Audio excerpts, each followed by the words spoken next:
Pessoal, nós vamos dar sequência no estudo do livro A Criança e Sua Singularidade Espiritual.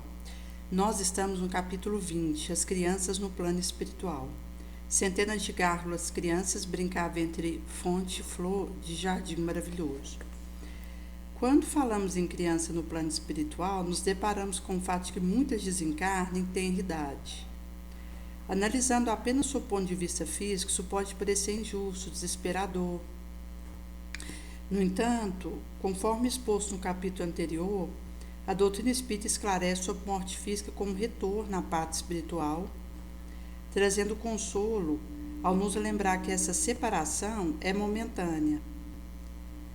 Nesse sentido, que o saber que voltaremos a nos encontrar com um ente querido, que apenas se tornou ante nós, nos ajuda a reconhecer que o espírito em evolução pode solicitar conscientemente certas experiências ou ser induzido a elas em benefício próprio. Então, o espírito que está evoluindo, ele poderá solicitar conscientemente certa experiência ou ser a ela induzido em próprio benefício. Conselho Emmanuel nos aclara. Esse é um tema que costuma despertar grande curiosidade na pessoa pelo fato da possibilidade de intercâmbio com aquele que desencarnou prematuramente, em especial para os genitores que vivenciaram a morte dos seus filhos. Quando ocorre a morte física, mesmo em idade tenra, a criança leva consigo conquista, fracasso, fator que contribui para o seu desenvolvimento intelecto e moral. Ela continua vivendo, pois é um espírito imortal. Kardec aborda esse intercâmbio com o plano espiritual, especialmente criança, na Revista Espírita de janeiro de 1859, com a publicação de uma comunicação do espírito de uma criança. Na obra O Céu e o Inferno, encontramos a manifestação do espírito do menino Marcel, evocado na Sociedade de Paris. Sua comunicação demonstra uma compreensão exemplar do sofrimento que enfrentaram em sua curta passagem na Terra, que suportou canduramente, paciência, resignação, evidenciando plena consciência desse espírito imortal, mesmo tendo desencarnado aos 8 anos de idade.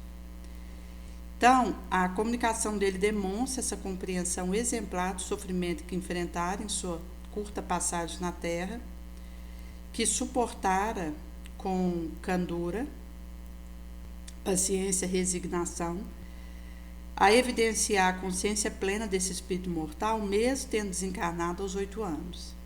Na Revista Espírita de novembro de 1859, Kardec comenta sobre Emanuel Swedenborg, que apesar do erro de sua doutrina, não deixa de ser uma dessas grandes figuras cuja lembrança ficará ligada à história do Espiritismo, considerando um dos primeiros e mais zelosos incentivadores. Esse sueco, com sua evidência em seu intercâmbio com outro mundo, descreve que toda criança desencarnada era recebida e ficava sob o cuidado de mulheres jovens, onde continuavam crescendo.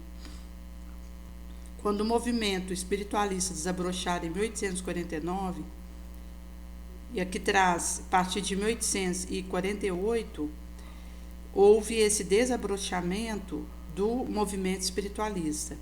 Figuras outras surgem, como André Jacques Davis, um médico notável poder de clarividência. Em uma de suas visitas em espírito, Davis escreve ter visto grupo de criança reunida em belos edifícios, rodeadas de atenção, carinho, recebendo instrução conforme seu entendimento. Obra diversa de espíritos faz referência ao infante, como Caibal Schutel apresenta no seu livro A Vida no Outro Mundo, uma comunicação do espírito Lester Coachman, descrita por Sir Arthur Conan Doyle, em que ele diz que é a magnífica escola para a instrução de espírito de criança, trazendo que para a instrução das crianças existem escolas magníficas, nelas a infância vai permanecer até aprender tudo o que se refere à Terra e aos demais orbes. Irmão Jacob faz menção a elas no livro Voltei, citando uma instituição que asila irmãozinhos desencarnados entre 7 e 12 anos de idade, com o intuito de orientá-los e educá-los, preparando-os para a futura reencarnação na crosta planetária. Então, vai trazer que também Ivone do Amaral Pereira, em Cânticos do Coração, nos convida a uma análise espírita para compreender todos os fatos que envolvem o espírito da criança. George Vale Owen, na obra A Vida Além do Véu, refere-se ao treinamento de criança para a cidadania na esfera espiritual. Então, traz que acontece esse intensivão para a criança, para a cidadania na espiritual esfera, mostrando com riqueza de detalhes como ela desenvolve o seu aprendizado. Na obra Criança no Além, conhecemos a história do menino Marcos. Ele fala sobre um parque, onde criança que desencarna recebe tratamento, exercício, lição e carinho. Então, na obra Crianças no Além, há a história do menino Marcos falando sobre um parque, onde as crianças que desencarnaram recebem exercício, tratamento, lição, carinho. Então, é toda uma gama de oportunidades oferecidas a essas crianças que vão ter, seja tratamento, lição, exercício, onde meninos já crescidos ajudam os menores e são auxiliares de enfermeiras. Então, os mais crescidos ajudarão os menores e auxiliarão também enfermeiras, que os amparam como filhos do coração. No livro Mensagem do Pequeno Morto, A Grande Viagem, mostra a experiência do menino Carlinhos. Somos apresentados a um parque, instituição de retificação espiritual. Então, a experiência do menino Carlinhos vai trazer um parque, uma instituição de retificação no astral. O parque é subdividido em diversas escolas, onde colaboram muitos professores e se encontram muitos meninos de várias idades e tamanhos, com exceção de crianças que vieram do plano físico com menos de 7 anos. Recebemos também informação de que criança que chega da Terra reclama por cuidado, ensinamento, e que lá tem chance de receber lição preciosa e trabalhar sobre o ensino recebido. Então, a informação de que meninos e meninas que chegam da Terra reclamam por ensinamento, cuidado, e lá vai ter a oportunidade de receber lição preciosa e de trabalhar sobre o ensino recebido. Nesse sentido, que essa elaboração sobre o ensino recebido vai ser importante e as abstrações, as lições que virão dessa oportunidade. Alguns exemplos de obras que nos apresenta a criança no plano espiritual e local onde ela é recebida e cuidada. Além disso, recebemos de André Luiz informação realmente preciosa que detalharemos a seguir. Em Entre a Terra e o Céu, somos apresentados ao lar da bênção, misto de escola de mães e domicílios pequeninos que regressam da esfera carnal. Ele descreve seu encantamento ao ouvir uma doce melodia vinda de um conjunto de meninos que cantava e de ver sobre uma bela vegetação muitas senhoras com lindas crianças desencarnadas. Naquele momento, algumas crianças eram visitadas pelas mães ainda encarnadas, mas com seu espírito emancipado pelo sono físico. André Luiz questiona a irmã Blandina, dirigente daquele educandário, e recebe a orientação seguinte: somos um grande conjunto de lares nos quais muitas almas femininas se reajustam para a venerável missão da maternidade e conosco multidões de meninos encontram abrigo para desenvolver o que lhes é necessário, salientando-se que quase todos se destinam ao retorno à Terra para a reintegração no aprendizado que lhes compete. Poderemos correlacionar essa informação importante com o ensinamento do Livro dos Espíritos, quando Kardec indaga os irmãos benfeitores se o espírito da criança após sua desencarnação readquire imediatamente vigor precedente. Os espíritos respondem: assim tem que ser, pois que se vê desembaraçado o seu invólucro corporal. Entretanto, não adquire anterior lucidez, nem quando se tenha completamente separado aquele envoltório. Isso é, quando mais nenhum laço existe entre ele e o corpo.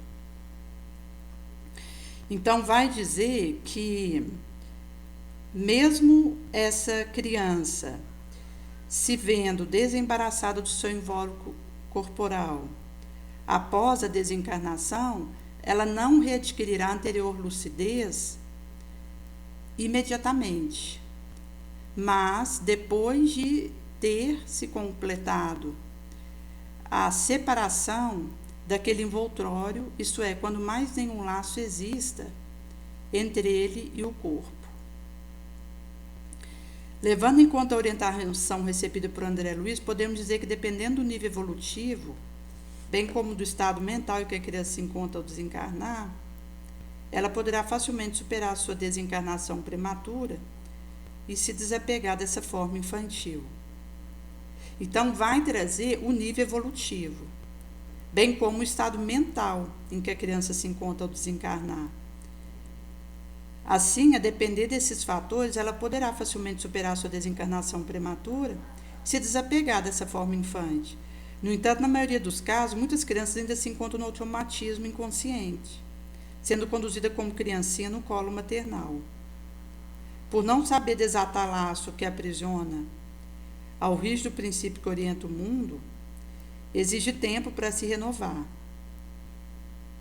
Isso mostra a importância desse período de recuperação para quem desencarna na fase infantil, assim como que cada espírito terá seu próprio tempo, de acordo com o aperfeiçoamento moral em que se encontra.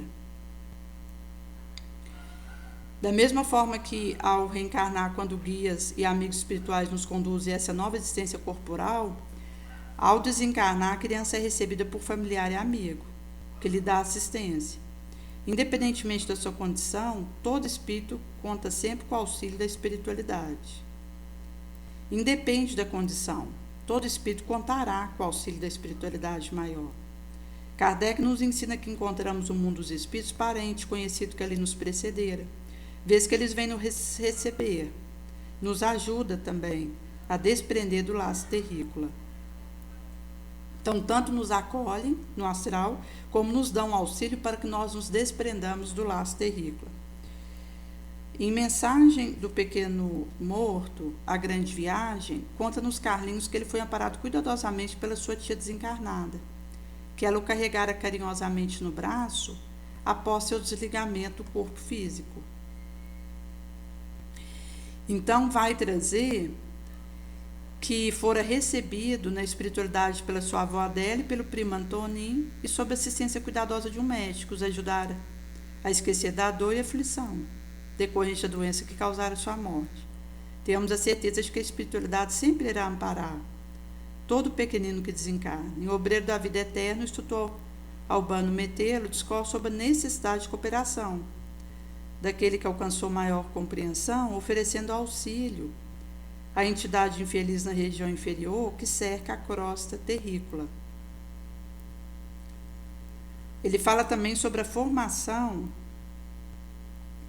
de grupo de servidor que realiza tarefa específica, entre os quais existe aqueles dedicados a amparar a criança em dificuldade no plano espiritual. Então, ele traz sobre a elaboração de grupo de servidor que realiza tarefa específica, entre os quais dedicados a amparar a criança em dificuldade no plano espiritual. Seguindo com a leitura, verdadeiro consolo recebemos de André Luiz, ao saber que na região de trevas e sofrimento não há criança, apenas adulto, jovem e velho de todo aspecto. Em Libertação, também de André Luiz, descreve que na proximidade da crosta terrícola existe região sombria, onde seus habitantes são dedicados ao mal, à ociosidade. Prosseguindo com o trabalho de auxílio, à medida que a equipe adentra a colônia purgatorial de vasta expressão, André Luiz faz uma importante observação e questiona a ausência de criança nesse local. Recebe então a orientação do instrutor Gúbio, a lhe explicar que assim como a compaixão humana separa a criança do criminoso, a compaixão celestial cuida com carinho daquele que desencarna ainda criança. Como citado no capítulo anterior, a morte de criança costuma trazer sempre muita comoção, sofrimento, e a maior angústia dos genitores ao perceber a morte arrebatando a vida do seu filho é a de pensar o que lhe sucederá, imaginando por vezes o mais completo desamparo. Várias mensagens que foram enviadas por crianças desencarnadas, no entanto, algumas reunidas no livro Nossa Vida no Além, da doutora Marlene Nobre, demonstram a preocupação delas perante o sofrimento dos pais. Isso nos mostra a importância de guardarmos lembrança feliz da sua companhia e de não permitirmos que a dor e a tristeza as aflija, confiando sempre na vontade e no propósito de Deus. A esperança de te encontrar nos faz recordar o lar da bênção na obra Entre a Terra e o Céu, anteriormente citada. Algumas crianças nesse local recebiam a visita de mãe ainda encarnada, cujo espírito se encontrava emancipado pelo sono físico. Então, algumas crianças recebiam a visita das genitoras ainda encarnadas nesse local, cujo espírito se encontrava emancipado pelo sono orgânico. Em Obreiro da Vida Eterna, se faz referência a 20 crianças recém-libertadas de laços carnais que, ao cuidado de 2 enfermeiras, orientadoras de colônias espirituais para regeneração, foram reencontrar temporariamente suas mães, que viriam da crosta, amparadas por amigo espiritual, para visitá-las. Seguida, André Luiz descreve uma cena maravilhosa no plano espiritual, de um menino de 9 a 10 anos, vestido de luz, guiando com ternura sua mãezinha encarnada. Então, vai ser trago por André Luiz uma cena maravilhosa no plano espiritual de um menino de 9 a 10 anos, revestido de luz, guiado com ternura, onde guiava ternorosamente sua mãezinha encarnada. Assim, notamos como a morte do corpo físico jamais vai separar aqueles que se amam. Finalizamos reconhecendo quanto esclarecimento e consolo a doutrina espírita tem a nos oferecer com a realidade da sobrevivência da alma, principalmente quando citamos pequeninos que desencarnaram, ainda muito jovens. Para mães e pais, a certeza de que seu filho amado, que partira dessa existência física, é auxiliado, está por perto, e que seu pensamento chega até eles, oferecendo proteção, é um verdadeiro bálsamo para o coração sofrido do genitor e familiar. Então, essa certeza para o genitor, que o filho amado que partiu da existência orgânica é auxiliado, está por perto, que seu pensamento chega até nós, nos protege. É um verdadeiro bálsamo para o sofrido coração do genitor e familiar. No subsequente, vai ser trago da perspectiva da volta à matéria. Nós vamos, antes de dar sequência, irmos um pouco no livro Homossexualidade sob a ótica do espírito imortal, onde Andrei ele está traçando para nós as situações não apenas de uma direção afetiva do indivíduo, mas de como acontece na nossa sociedade o amadurecimento e a nossa atitude diante da criança que está em desenvolvimento afetivo e sexual e que precisa do nosso suporte. A perspectiva da doutrina espírita, ela é libertadora porque ela vai nos dar algumas frentes de esclarecimento. E esse panorâmico vai nos ajudar a reexaminar valor, concluir, otimizar a tarefa, encontrando um significado maior. Nos faz pensar no agora com mais intensidade, mais propósito, onde vamos conseguindo a compaixão e a sacralidade da vida, não negando a realidade, mas escolhendo sabiamente onde focar a atenção. Refinamos, adaptamos, melhoramos nosso espírito via reforma moral, numa estratégia focada na emoção, muda como lidamos perante dada situação. Ao invés de eu me revoltar com uma dada realidade, eu serei capaz de modificar a maneira como eu lido com aquilo. Nesse sentido, que no capítulo 4 do supracitado livro, Andrei vai dizer da sociedade em transformação.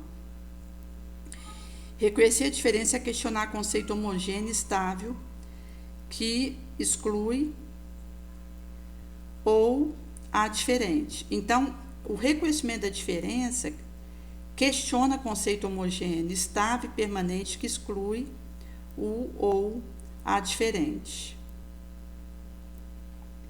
A certeza que foram socialmente construídas deve se fragilizar e desvanecer. Para tanto, é preciso desconstruir, pluralizar, ressignificar, reinventar a identidade e subjetividade, saber, valor, convicção, horizonte e sentido. Somos obrigados a suprir o múltiplo, fazendo essa postura de assumir o plural, o diferente, o híbrido, na sociedade como um todo. A revisão de valor e conceito na sociedade é a parte fundamental do seu crescimento, desenvolvimento. Vive-se uma era de renovação de mentalidade e abertura para nova interpretação e entendimento de fato e circunstância, bem como se apresenta no populacho novo modelo de família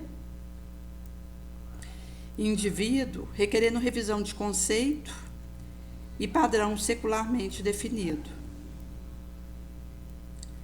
Família homossexual e indivíduo transexual mais visível e público apresenta uma requisição de revisão por parte do populacho seu conceito e preconceito.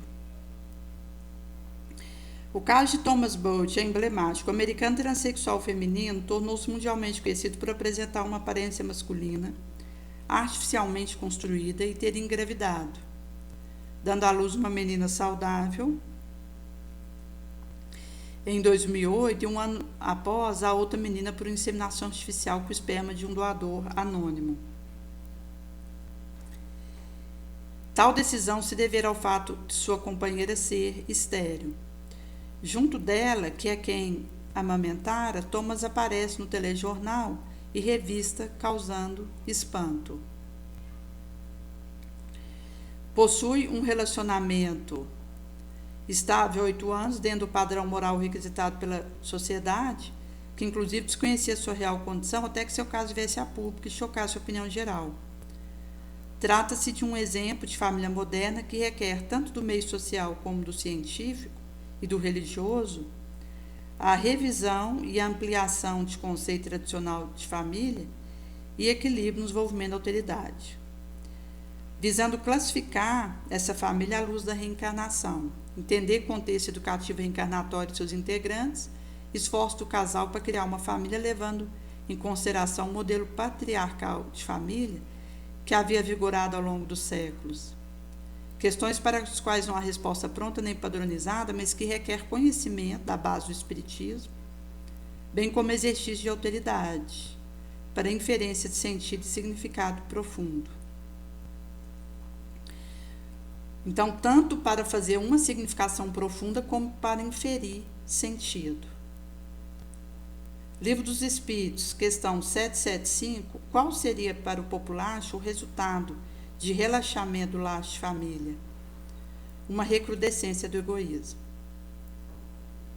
O mês se dá com a homossexualidade e sua múltipla manifestação, requerendo da sociedade valor definido, sem rigidez, nem conclusão definitiva. Nesse sentido, que possibilitaria a multiplicidade de experiência humana, ganhando significado em cada vida particular, pelo uso e exercício que o indivíduo faça de si mesmo e de sua função no mundo, na vida de relação e no social. Educação para a alteridade, em virtude de múltiplos malefícios de preconceito em geral e da homofobia em particular, tanto intrínseca ao indivíduo quanto social, fica claro a necessidade de atividade educativa para a alteridade em nossa sociedade. Incluiria desde programa de educação sexual e afetiva até curso, workshop, intervenção em escola, igreja, centro espírita e demais grupos sociais de promoção de respeito, fraternidade e inclusão de todo diferente de toda diferença. A jornalista Cláudia Werk faz uma importante reflexão sobre o uso leviano da palavra todos no discurso social, quando as pessoas afirmam que desejam justiça social e igualdade para todos. Ela pergunta com clareza quem caberia no todo que está sendo dito. Qual grupo que cabe na crença de quem fala, em sua aceitação, em seu desejo de felicidade? No seu todos, cabe negro, homossexual, bissexual, índio, seringueiro, catador de papel, rico, refugiado, travesti, doente mental, assassino, filho de presidiário, transexual, prostituta, aposentado, obeso. Pois estes, entre inúmeros outros, são grupos que sofrem discriminação frequente, recorrente, ficando de fora do processo de inclusão populástico. Essa oportuna reflexão segue o movimento mundial de implantação de uma sociedade inclusiva. A sociedade inclusiva, também chamada de Sociedade para Todos, é proposta da ONU, documentada em dezembro de 1990, via Resolução 4591.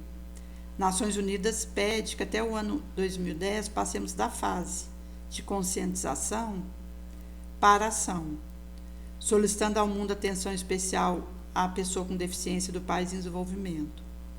Aproximadamente 80% dos indivíduos que não enxergam, não ouvem ou têm algum tipo de comprometimento intelectual, físico ou motor vivem nesses países. Então, mostra aí essa porcentagem de 80% de indivíduos que não ouvem, não enxergam, têm algum tipo de comprometimento motor, físico, intelectual vivendo em países em desenvolvimento. Aqui nós estamos falando de dados em torno de 2011. A ONU defende o uso incondicional da palavra todos, propondo um todos que seja tudo, um tudo sem exceção. Na sociedade inclusiva, todo cidadão tem o direito de contribuir com seu talento para o bem comum. Talento que, no caso da pessoa com deficiência, nós raramente conseguimos perceber. Respeito e inclusão da diferença e do diferente constitui condição essencial para uma sociedade plena. O ser humano teme a diferença por necessidade de segurança e falta de experiência com maleabilidade de conceito e comportamento, confunde-se valor com norma e tendência com certeza, enrijecendo-se as interpretações. Há um falso conceito de que aceitar é aprovar, e tende-se a aceitar somente aquilo que cabe na crença do indivíduo, desprestigiando tudo que se afaste dela. Inclusive, isso pode dificultar o processo de acolhimento do outro. Há na mitologia grega, na figura de Procusto, um símbolo importante. Segundo a lenda, Procusto fora um salteador que vivia na serra de Eleusis e fora derrotado por Teseu. Possuía em casa um leite de ferro do seu tamanho e tinha por hábito punir sua vítima, colocando nesse leite, adequando-a à sua medida. Se a pessoa fosse maior que o leite, tinha um pedaço do corpo decepado. Se fosse menor, era esticada. Procusto tornou-se símbolo de rigidez e estreiteza de pensamento, de filosofia, crença, valor, conceituação. Símbolo de uma postura de desrespeito da diferença. O homem Procusto esconde-se de si mesmo, atacando o diferente, tentando uniformizar a vida ao seu padrão e perdendo, assim, a maravilhosa ensancha de crescer com a riqueza da diversidade. A psicóloga espírita Bianca Ganuza, profunda estudiosa do tema maledicência, salienta com propriedade. Quando buscamos adaptar o mundo e as pessoas aos nossos padrões pessoais de realidade e verdade, sem estarmos alinhados com uma postura humilde, corremos o risco de cometer grande equívoco. A diferença é um recurso divino capaz de enriquecer a experiência do ser espiritual em direção à plenitude. A alteridade tem sido fortemente incentivada no meio espírita, por espírito que nos impulsiona a encarar com a autenticidade nossa real condição íntima e do populacho, flexibilizando o julgamento e ampliando tolerância, solidariedade e fraternidade. Alteridade é abertura para a riqueza da diversidade, beleza e complementaridade da diferença e do diferente. Promove progresso, possibilitando a expansão da consciência humana, que é a fonte de sabedoria divina em germe, no interior do ser. Ensina No subsequente, Hermance Dufour. A ética da autoridade consiste basicamente em saber lidar com o outro, entendido aqui não apenas como o próximo ou outra pessoa, mas, além disso, como um diferente, o oposto, o distinto, o incomum ao mundo do nosso sentido pessoal, desigual, que na sua realidade deve ser respeitado como é e como está, sem diferença ou descaso, repulso ou exclusão, razão de sua particularidade. Então, mostra que é uma atitude elevada, de uma nobilitância espiritual. Respeito à homossexualidade como gênero e reconhecimento do homossexual como pessoa humana não constitui caridade, boa vontade ou concessão da maioria heterossexual. É direito fundamental, resgatando sua dignidade e valor de uma minoria rica em experiência, que tem sido historicamente perseguida, massacrada, por intolerância e por desconsideração. Resgatar espaço comunitário e social do homossexual na família, no grupo, instituição, o valor de cada qual em particular, amparando cada um em sua necessidade específica de acompanhamento biopsicossocial, porque cada um de nós precisamos de estarmos em sociedade, de acompanhamento biológico, psicológico, social, que implica, primeiramente, eu me tornar terapeuta de mim mesma, médica de mim mesma, fazendo a terapia comigo mesmo, no meu autoconhecimento, e significa que isso se torna uma prática que nós vamos realizando a partir da nossa inserção útil no mundo e de podermos burilar as nossas possibilidades, dom, talento, que cada qual traz. Nesse sentido, que em função da sequela da homofobia social internalizada, precisaremos resgatar o espaço comunitário e social do homossexual em grupo, instituição e família, o valor de cada qual em particular, amparando sua necessidade específica de acompanhamento biopsicossocial, devido a essas sequelas da homofobia internalizada social, caminhando para uma sociedade inclusiva, como a OMS propõe. André Luiz, que ao lado de Emmanuel é responsável por mais belos e respeitosos textos a respeito da homossexualidade, declara com propriedade, trazendo a palavra do instrutor espiritual de elevada hierarquia. Acrescentará, no entanto, que no mundo por vindouro, o irmão reencarnado, tanto em condição normal quanto em condição julgada normal, será tratado em pé de igualdade, o mesmo nível de dignidade humana, reparando-se injustiça chacada há século contra aquele que renasce sofrendo particularidade anômala, porquanto perseguição e crueldade com que é batido pelo populacho humano, lhe impede ou dificulta a execução do encargo que traz a existência física, quando não faz dele criatura hipócrita, com necessidade de mentir incessantemente para viver, sob o sol que a divina bondade acendera, em benefício de todos. No subsequente, ele vai trazer sobre o que as ciências biológicas têm a dizer. Então, do momento que nós contribuímos para uma sociedade inclusiva e fraternosa, nós estaremos diminuindo a perseguição e crueldade que batem indivíduos que são vistos anômalos, porque isso impede ou dificulta a execução do encargo que traz eles para a existência física. E, inclusive, acaba os tornando hipócritas, porque dependendo da intensidade dessa perseguição, dessa perversidade que é feita na direção da diferença, do diferente, o outro, para conseguir dar seguimento à sua existência orgânica, se torna hipócrita, passa a mentir, mesmo estando sob o sol que a bondade divina acender em benefício da coletividade, sem exceção. Porque na bondade divina não há privilégio ou exclusão. Cada qual receberá de acordo com a sua obra. Nesse sentido, que quando existe uma situação que ou exclui e ao mesmo tempo está privilegiando, porque toda vez que existe exclusão, alguém está sendo privilegiado.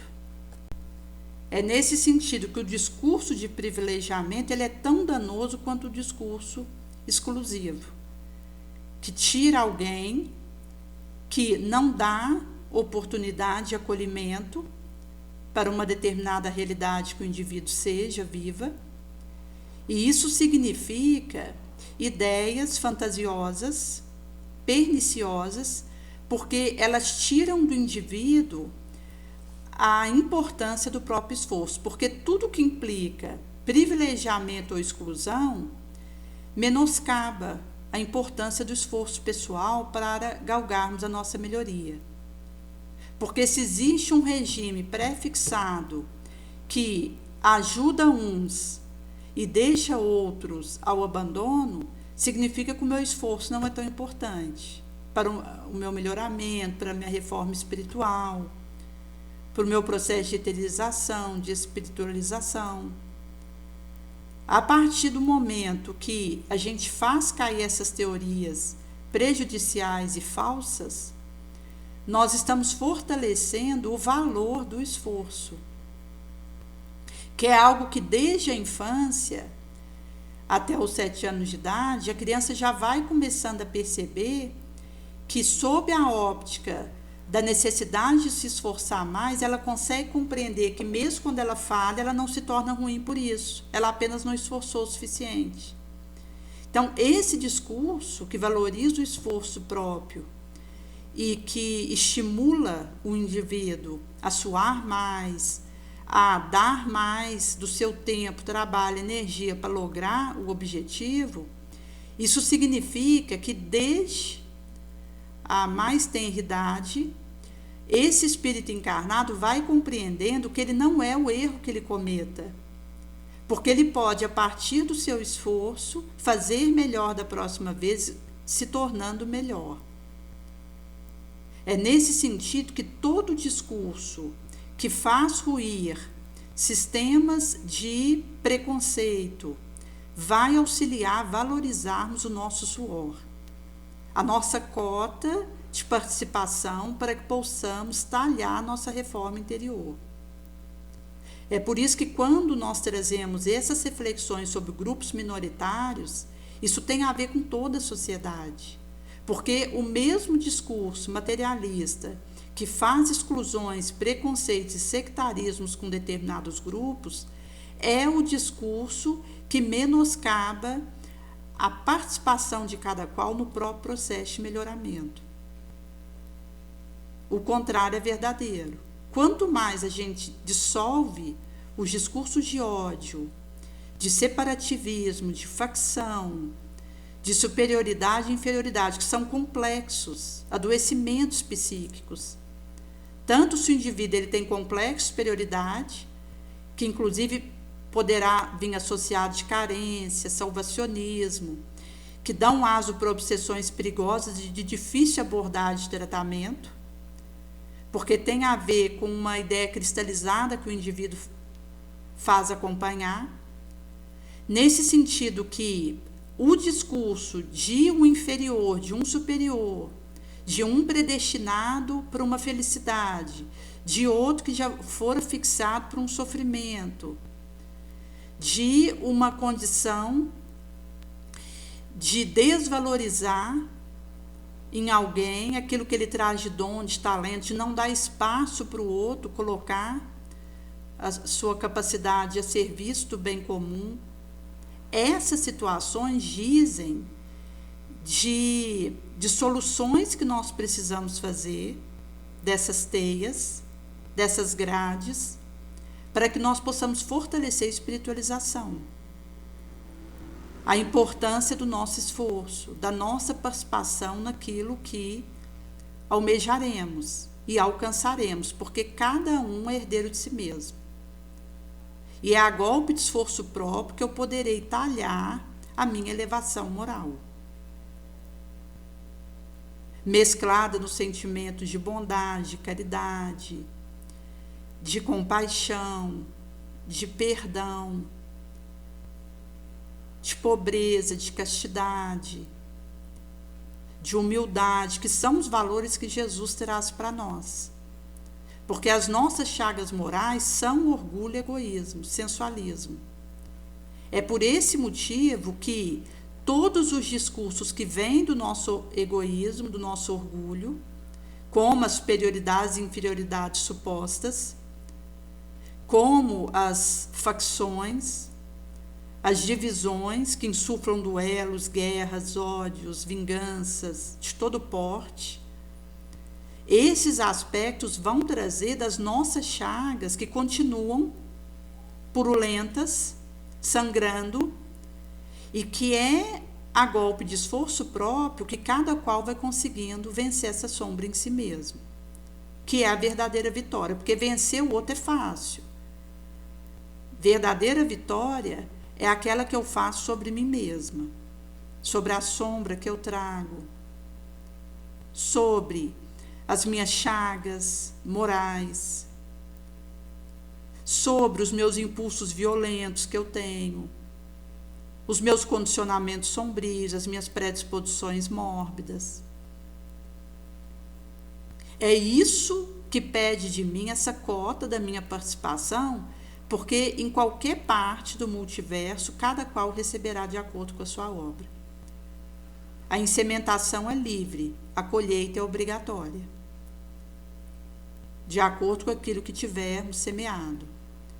É por esse motivo que vai ser trago essa urgência de nós modificarmos a maneira como nós nos relacionamos e aquilo que nós trazemos de valores.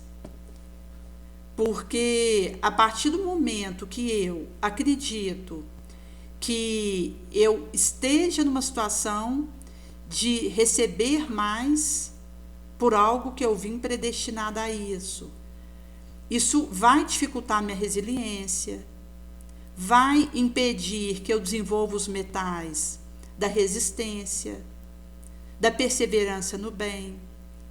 Por isso que todo discurso de exclusão e privilegiamento é nocivo, é danoso. E prejudica a nossa valorização do nosso sangue, do nosso suor, no nosso processo. Por esse motivo que vai ser trago no livro A Criança e Sua Singularidade Espiritual, no capítulo 21, da perspectiva da volta à matéria. Se mera obra da arte humana cujo termo é bolorenta placidez do museu, exige paciência de anos para ser empreendida e realizada, a obra sublime do aperfeiçoamento da alma destinada à glória imarcessível demorará muito mais.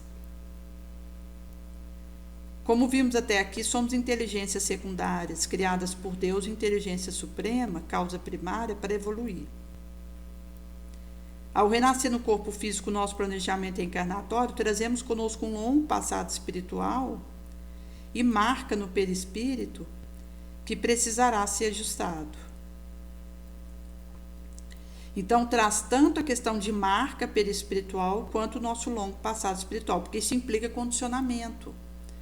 Por exemplo, no suicídio, alguém que renasce na Terra e que perpetrou o autoextermínio numa existência pregressa, ele traz um condicionamento de se auto-machucar, de auto-interromper sua trajetória orgânica. E isso vai acontecer para outras vivências danosas que possamos ter tido em existência pregressa. Nós trazemos marcas, trazemos feridas espirituais, erros, débitos de perpetrações pregressas. E precisamos ajustar isso. A gente vem na Terra para fazer esse ajuste. Além disso, somos dotados de potencial infinito e talento que o nosso Pai Maior nos concedeu para que possamos nos curar, desenvolver, desabrochar, fazer brilhar nossa luz via trabalho. Porque é no trabalho, no bem, que a gente vai se curando, que nós vamos nos desenvolvendo, desabrochando e fazendo nossa luz brilhar. É o único caminho que nós temos. A elaboração útil não é uma escolha para nós, é o caminho que poderemos usar para essa transformação interior. O indivíduo que vai para o ócio, para a perda de tempo, para o menoscabo da instância terrícola encarnado, ele vai definhando. Inclusive, existem pesquisas que mostram que ao longo de toda a trajetória de um ser humano encarnado na Terra, desde a infância até a velhice, o trabalho útil é o fator primacial de saúde mental e de regeneração na circuitaria do ser, que reverberará no orgânico. Porque do momento que o indivíduo ele está envolvido em algo que ele possa auxiliar alguém, minorar uma dor do seu lado, colocar uma habilidade que ele tenha a serviço do meio em que ele movimenta, ele está fazendo um alinhamento com para que ele encarnou na Terra. Por esse motivo que um indivíduo que se isola, que deixa o seu egoísmo ter vitória dentro de si e que faz uma vivência de ócio, de abandono do dever, de fuga, da oportunidade de fazer o bem, esse indivíduo ele vai se destruindo, porque ele está indo na contramão do que ele acordou no astral antes de encarnar.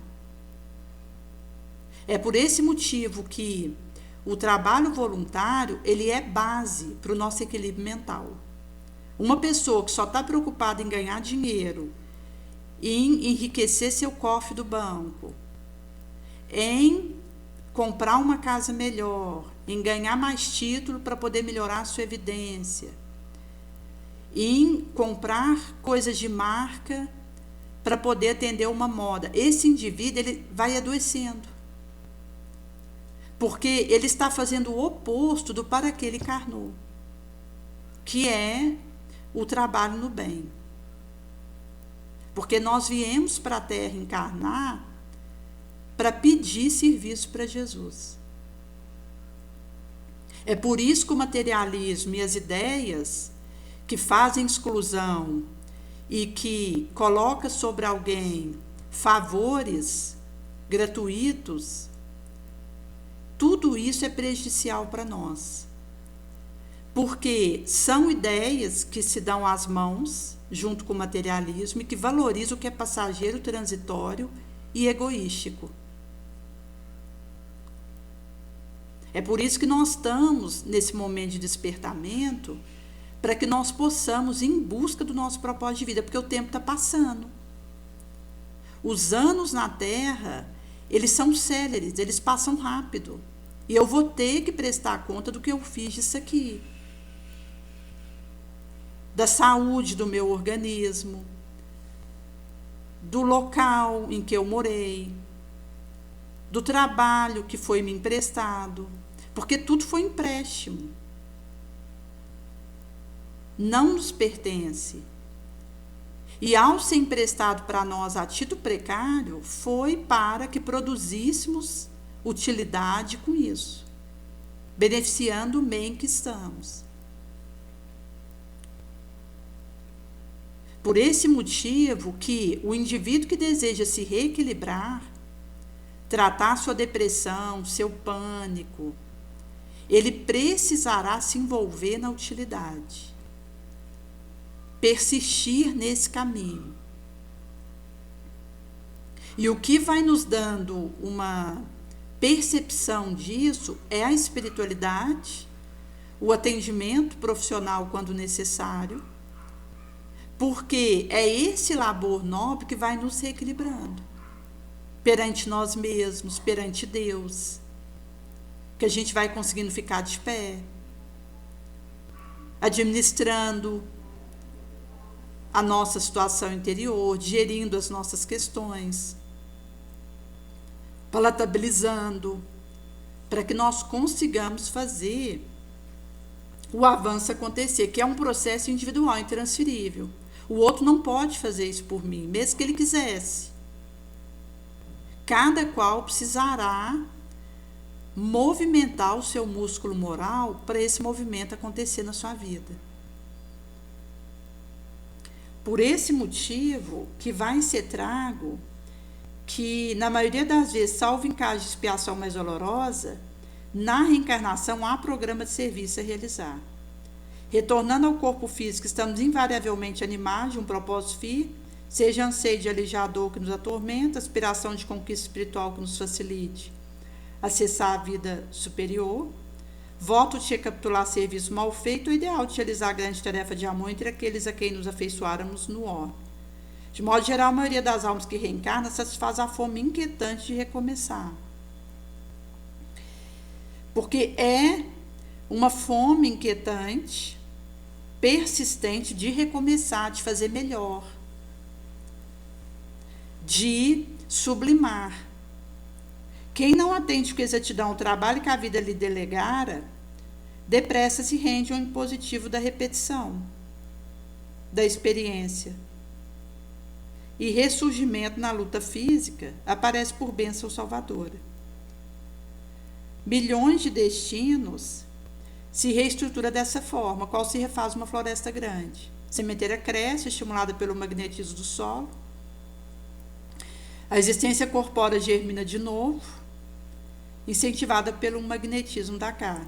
Porque nós precisamos de recapitular. Por isso que quanto mais eu me esforço, menor a chance de eu ter que repetir. Porque se eu não der o meu melhor no limiar do meu suor, do meu sangue, da minha força, eu vou ter que repetir, em condição pior.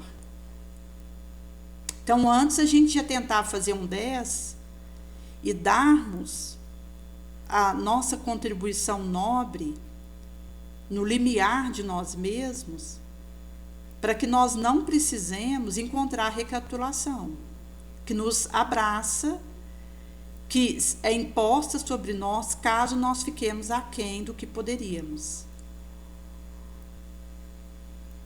É nesse sentido que, ao mesmo tempo que o espírito recupera a consciência dele próprio, perde a lembrança de seu passado, sem perder faculdade.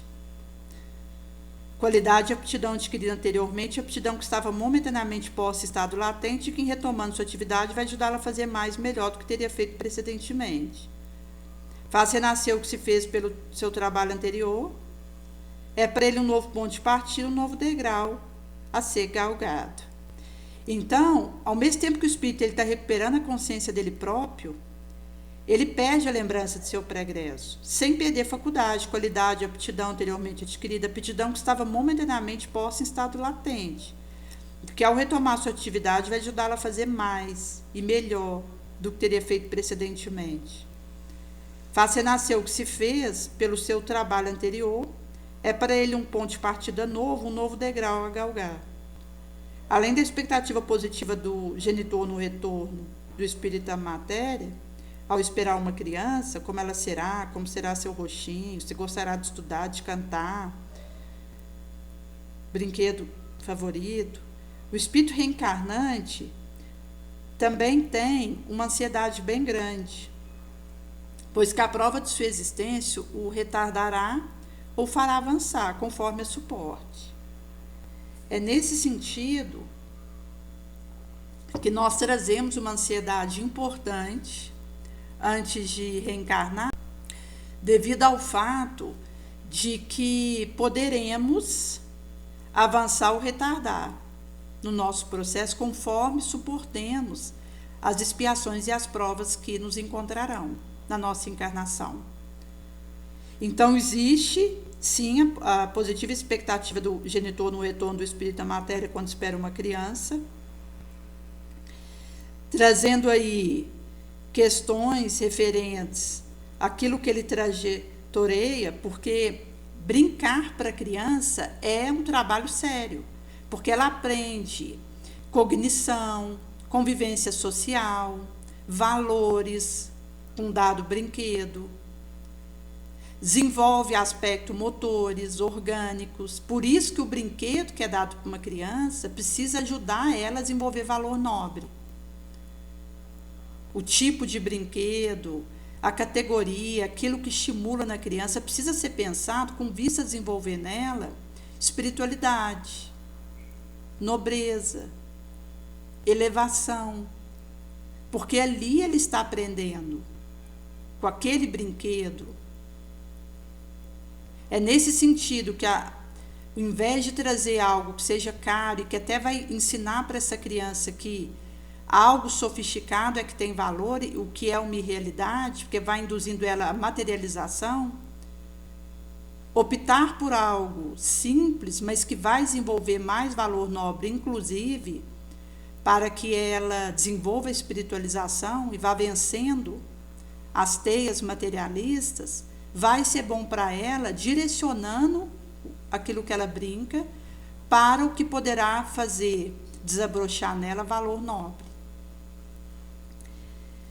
Além desses aspectos, o espírito reencarnante ele tem uma ansiedade bem grande, porque a prova, a expiação da sua existência, o retarda ou faz avançar, conforme a suporte. Na obra Nosso Lar, aprendemos a angústia, o temor e insegurança que a nobre senhora expressa ao estar prestes a reencarnar.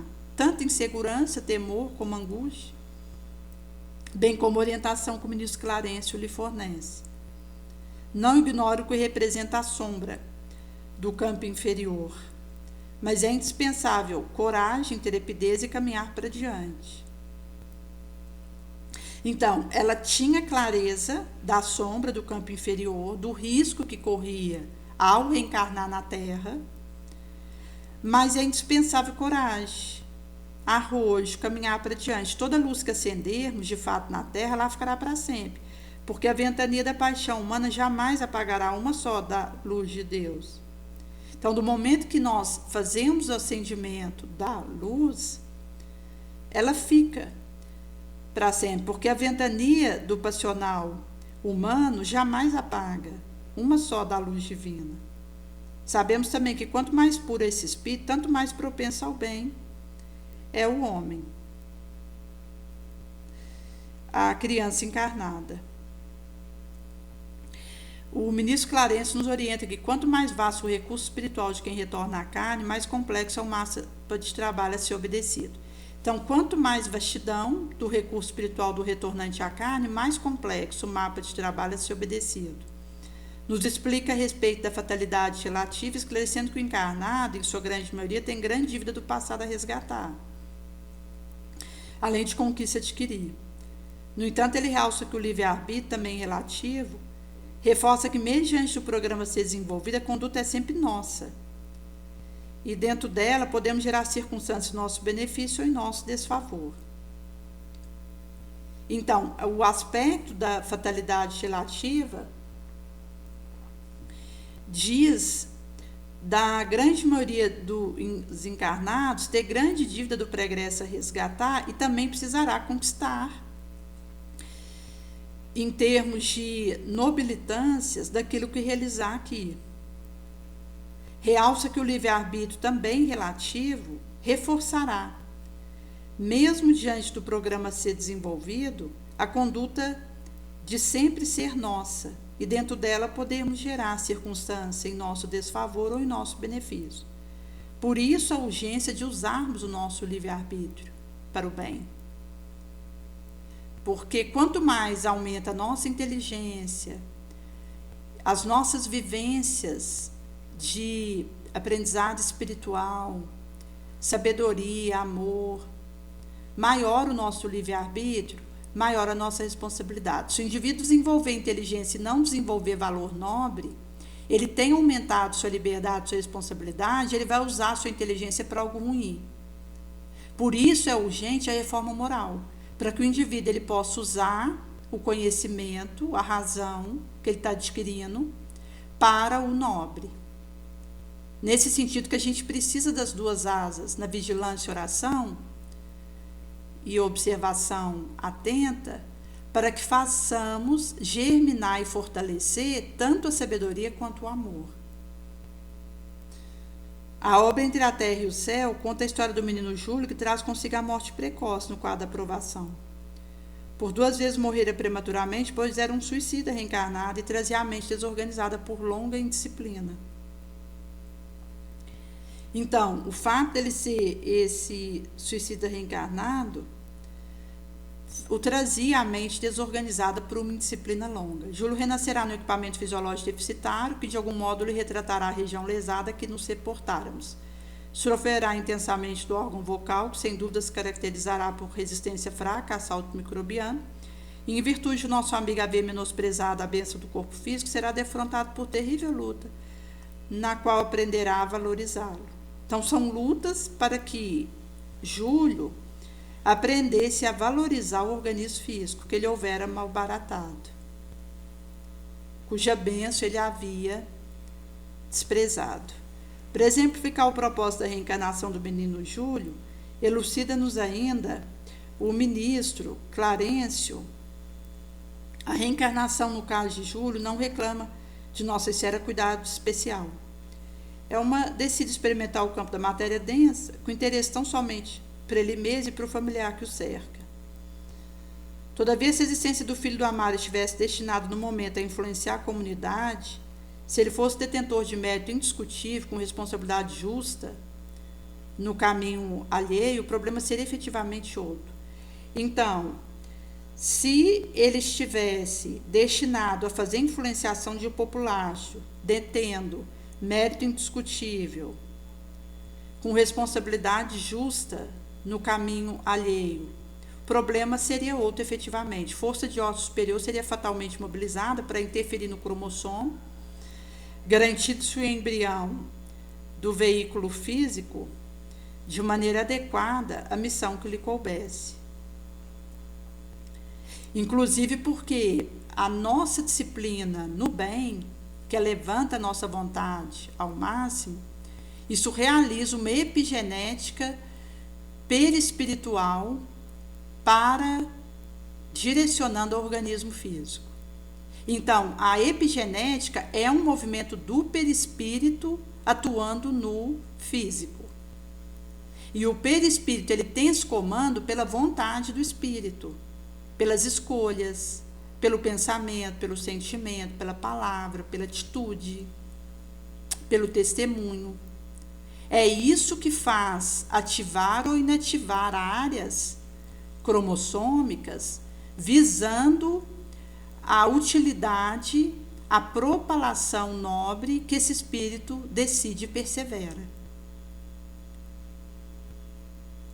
Compreendermos que a nossa maravilhosa casa, planeta Terra, é a escola bendita do Kandara, onde recebemos lição preciosa e temos prova e avaliação, em que somos testados no processo de aprendizado. Nesse sentido que existe esse teste e que, em comparação com a atividade escolar, cada espírito tem uma série, um grau evolutivo, alguns no ensino infantil, tendo lição primária de alfabetização, outro no ensino médio, outro mais graduado, podendo auxiliar o que está no grau menor. Com a reencarnação, ocorre processo semelhante, pois, voltando à Terra, atraímos acontecimento agradável ou desagradável, segundo o título de trabalho que já conquistáramos, ou conforme nossa necessidade de redenção. Então, tanto essa atraição, onde o indivíduo atraia um acontecimento desagradável ou agradável, será segundo o título de serviço que já conquistaram, a sua ficha de trabalho, ou conforme a sua necessidade redentora, pois nosso desejo é a força mental coagulante. Capítulo anterior abordáramos a grande responsabilidade de genitor com relação ao espírito reencarnante e a condição de filho, reafirmado por essa palavra do ministro Clarencio. Em numerosas circunstâncias, negligência e irreflexão do responsável se responsabiliza pelo fracasso do filhinho, tanto a irreflexão quanto a negligência. No diálogo com a benfeitora Blandina, no lar da bênção, ela esclarece que a mãe que, por nutrir pensamento infeliz, envenena o leite materno.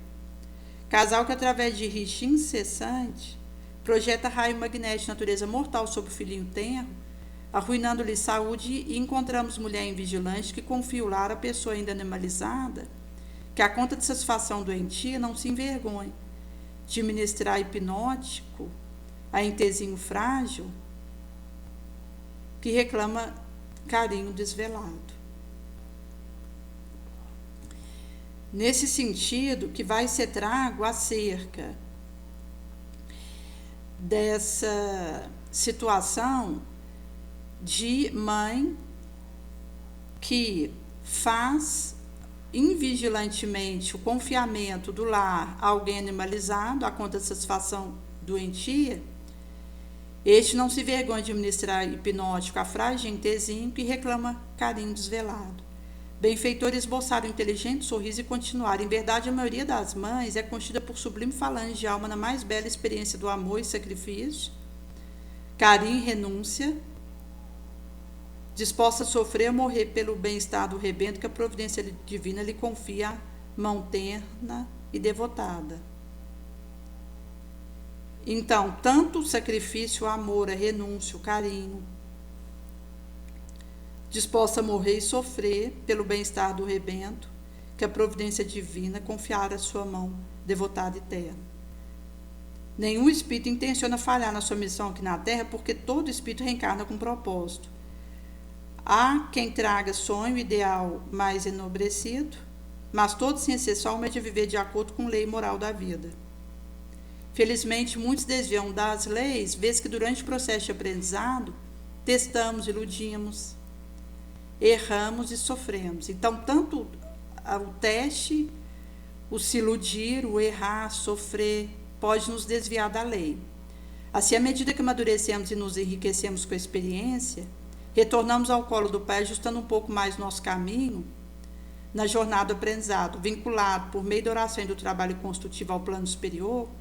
Estes nos oferecem acesso ao armazém divino que supre a cada um de nós segundo a justa necessidade.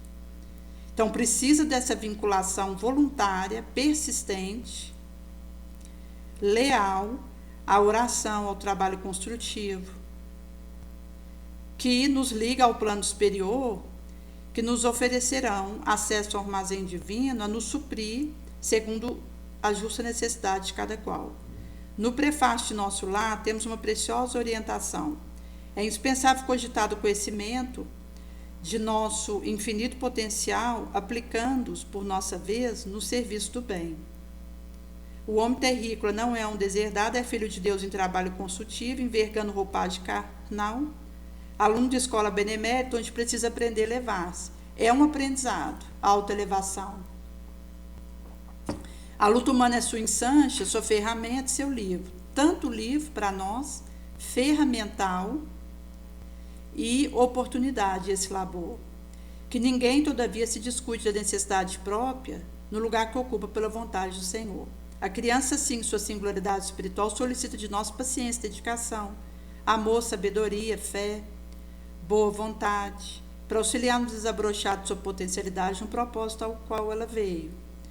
Pois, enfaixada a repetida sensação no plano grosseiro da existência, intentais pisar outros domínios. Busca novidade, conforto desconhecido, a solução de torturante enigma. Todavia, não olvideis que a chama do próprio coração, convertido em santuário de claridade divina, é a única lâmpada capaz de iluminar o mistério espiritual e nossa marcha pela seda redentora e evolutiva. Ao lado de cada homem e de cada mulher no orbe, permanece viva a vontade de Deus relativamente ao dever que cumpre a cada qual. Cada um tem à sua frente o serviço que lhe compete, mesmo em cada dia, trazendo consigo um instante especial de realização no bem, devido a isso. Então, cada qual à sua frente com o serviço que lhe compete, é trago para si no dia a dia possibilidades especiais de realização no bem. O universo enquadra-se na ordem absoluta. Ave livre e limitado céu, interferimos no plano divino, criando para nós prisão e liame, libertação e enriquecimento, pois insta nos adaptarmos ao equilíbrio divino, atendendo a função insulada que nos cabe em colmeia da vida plena. Então, vai ser trago que estarmos enfaixados de uma sensação repetida no plano grosseiro da existência, intentando pisar outro domínio, buscando novidade, conforto desconhecido, facilitação, solução de enigma torturante. Todavia, somos recomendados a nos acautelarmos, a vigiarmos, orar, não esquecendo que a chama do próprio coração convertida em santuário de claridade divina é lâmpada única, com capacidade de iluminar o mistério espiritual em nossa marcha pela senda evolutiva redentora. Ao lado de cada um, no orbe encarnado, permanece viva a vontade de Deus, relativamente ao dever que lhe cumpre. Cada qual tem à sua frente o serviço que lhe compete, como cada dia traz consigo instante especial de realização no bem. Enquadra-se o universo na absoluta ordem, a ave livre, em ilimitado céu, interferimos no plano divino, criando para nós liame, prisão ou enriquecimento e libertação, de acordo com nossa escolha, com o que realizarmos, estaremos fazendo a elaboração e nos algemando, nos aprisionando e envolvendo em teias e liames, ou estaremos nos libertando e enriquecendo. Porque somos essa ave que voa livre, mas um céu limitado. Sementação é por nossa conta, mas a colheita será imposta. Ela é obrigatória. Insta, pois, nos adaptarmos ao equilíbrio divino, atendendo à função insulada que nos cabe, que é individual, portar dentro da alma, sem plateia, sem testemunho, sem aplauso. Cada qual sabe da sua derrota ou vitória, porque isso é interior, é sobre nós mesmos. E o que estamos edificando e fazendo elaboração dentro de nós, se é um castelo de areia, de ilusão, ou se é uma edificação sólida com base nos areais que o Cristo nos trouxera. Esses metais que vão nos dar a condição de realizarmos bem-sucedidamente o dever que nos compete. Nesse sentido que em plena colmeia da vida, insta-nos a adaptarmos ao divino equilíbrio, atendendo à função insulada que nos cabe, com resiliência, resistência, perseverança, humildade, onde persistamos no propósito nobre. Porque iniciar é fácil esse caminho, continuar é difícil, concluir será pelo sacrifício espontâneo.